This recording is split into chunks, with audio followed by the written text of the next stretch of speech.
तुम्ही पाहत आहात MCN न्यूज मराठी। मुलाने स्वयंघोषित घोषणापत्रावर जिवंत आईच्या मृत्यूची नोंद बुलढाणा जिल्ह्यातील जळगाव जामोद नगर परिषदेत केली आणि नगर परिषदेनेही कुठलीही शहानिशा न करता मुलाला जिवंत वृद्धेचे मृत्यू प्रमाणपत्र दिले आणि याच मुलाने आईच्या खात्यात जमा असलेले 10 लाख रुपये हडपल्याचा घटनेने एकच खळबळ निर्माण झाली आहे। प्रेमसिंह कमलसिंह राजपूत या व्यक्तीने आपली आई 5 ऑक्टोबर 2023 रोजी मृत्यू पावल्याचं स्वयंघोषणापत्र 23 नोव्हेंबर 2023 रोजी जळगाव जामोद नगर परिषदेत देऊन आईच्या मृत्यूची नोंद केली। जळगाव जामोद नगर परिषदेतील कर्मचाऱ्यांनी कुठलीही शहानिशा न करता जिवंत वृद्धेच्या मृत्यूची नोंद करून तसं प्रमाणपत्रही या मुलाला देऊन टाकलं। प्रेमसिंह राजपूत याने आपल्या आईच्या मृत्यूच्या प्रमाणपत्राच्या आधारे आईच्या खात्यात ठेव म्हणून जमा असलेले 10 लाख रुपये बँकेतून काढून तो पसार झाला। ही बाब ज्यावेळी जिवंत असलेल्या आई कौशल्याबाई राजपूत यांना माहिती पडली त्यावेळी त्यांनी नगर परिषदेत स्वतःच्याच मृत्यूच्या प्रमाणपत्रासाठी स्वतःच्या नावाने अर्ज केला व विशेष म्हणजे नगर परिषदेने हे प्रमाणपत्र ही कौशल्याबाईंना जिवंत असताना मृत्यू झाल्याचं प्रमाणपत्र देऊन टाकलं।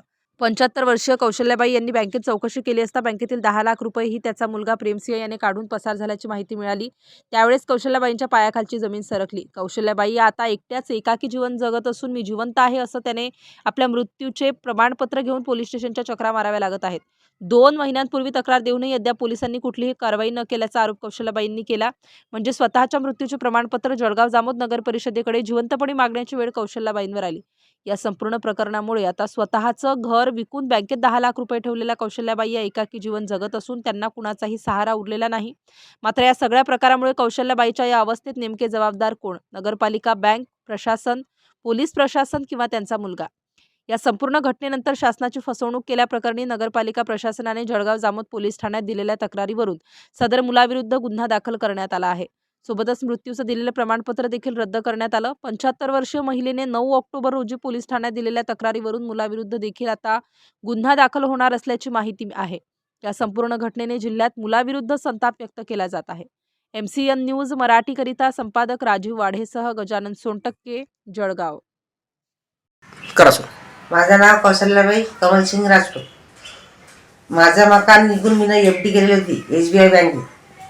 माझ्या मुलांना ते माझा खोटा मृत्यू दाखला घेऊन माझी FD मोडली आणि पोलीस स्टेशनला मी गेली तक्रार घेऊन।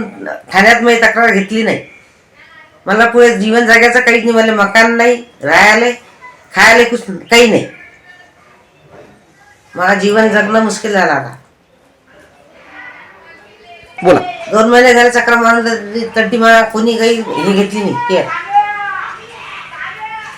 हा, नगर परिषद साहेब म्हणत की आम्ही तुमच्यावर काही त्याच्यावर काही करू शकत नाही।